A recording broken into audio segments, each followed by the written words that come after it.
It is time to check in with Dr. Joe Schwartz. He is host of the Dr. Joe Show, Sundays at 3 here on CJD 800, and of course, director of the McGill Office for Science and Society. And Joe, you want to talk about salmonella, which is interesting because it seems to me there have been a rash of stories just over the last few weeks, all having to do with salmonella poisoning in various different kinds of foods, everything from eggs to broccoli to whatever. There a reason for this? Why is this happening, do you think?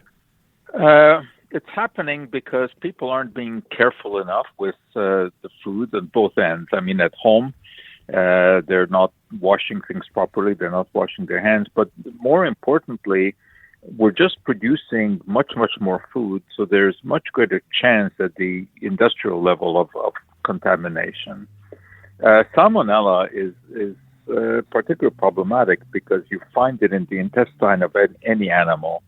So, of course, when they poop, there's salmonella in there, and that can get into agricultural water when vegetables are watered, and there's human feces in there, which can happen in many ways, including workers in the field not going back into a restroom, but just leaving themselves out there. It gets washed out into the water. It's not particularly nice to think about these things.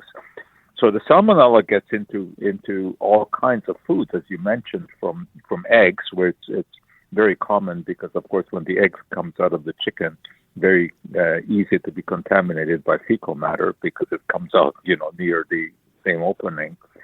But it can happen also in things like cucumbers. We had that scare a couple of weeks ago when cucumbers were contaminated, and that had to have been from water used in the fields. Now, salmonella generally in healthy people causes diarrhea and up the stomach, but it lasts a couple of days and goes away. However, there's another type of salmonella. There are many, many different species of salmonella bacteria, but there's one that causes typhoid fever, and that isn't seen all that much here in North America. But it's seen very often in the developing world. And in North America, it has virtually been eradicated because we were paying a lot of attention to washing hands. But it brings up the story, a fascinating story of Mary Malone, who was an Irish immigrant to North America in the early 1900s. And it turned out that she was a cook, and she worked in several homes where she was cooking, and people got sick in all of these homes. And at first, they had no idea of what was going on. But finally, health authorities in New York were able to trace her and discovered that wherever she had been, the families got sick because she was a carrier of this particular type of salmonella, which lives only in humans. So she got to be known as Typhoid Mary, and she was actually imprisoned in order to keep her away from cooking. And finally, they had a bit of a pity on her, and they let her out. She was always complaining vociferously that she wasn't the cause of this, and they did let her out. And she, with the proviso that she would never go into any home as a cook, but she did. And people got sick again. And then she was put in prison where she died. So, it's a fascinating story. But luckily today, we have vaccination for this particular salmonella. And that's why in North America it doesn't happen, because people who travel to endemic areas are vaccinated first, so they don't bring back this particular kind of bacteria. Let me ask an obvious question here, which is, let's say, so you mentioned cucumbers, I mentioned broccoli, eggs, of course.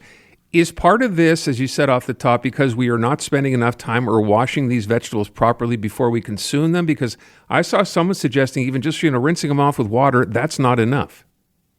Well, you have to rinse it under running water because what you're really trying to do is to physically carry them off of the surface.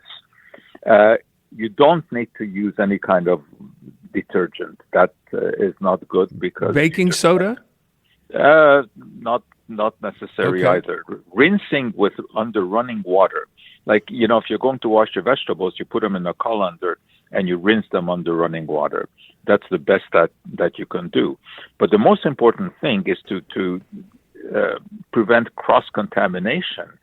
So make sure that you don't wash your vegetables and then put them on a cutting board where you had cut chicken first. And you'd be shocked how many people do those kind of things.